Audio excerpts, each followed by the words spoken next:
It's an incredible amount of technique that you have to learn in order to be able to survive, and it's basically survival.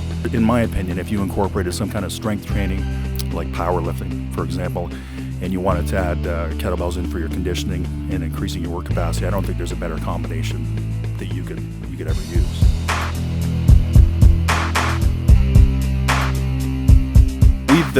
We've been involved in the kettlebell sport probably since about 2007.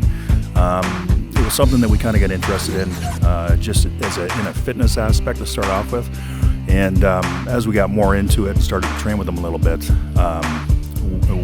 I got certified actually as a coach in the beginning and was exposed to the kettlebell sport. The best tools that you can use, as far as I'm concerned, for increasing your work capacity and conditioning and shedding some body fat. We've competed all over the place: Chicago, New York, Columbus at the Arnold's for a couple of years, Michigan, Niagara Falls, all over. So kettlebells are not only just good for the competition, but they're good for rehabilitation as well.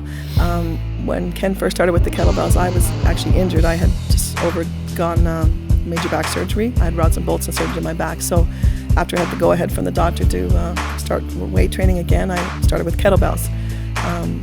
Very quickly, I became stronger, resilient, and using the sport kettlebell and the sport moves, I was quickly able to, within 6 months, I tried my first competition with kettlebells. That was with still my back, still being in rehabilitation mode. So they're a great tool. They're great for your joints. They're great for your ligaments. At the progress that you make when you put yourself in this environment to train heavy, and I just like it. It's such an extreme sport. We opened our own club called North American Outlaw Kettlebell Club, and we decided to run an event, and our event was a 5-minute set.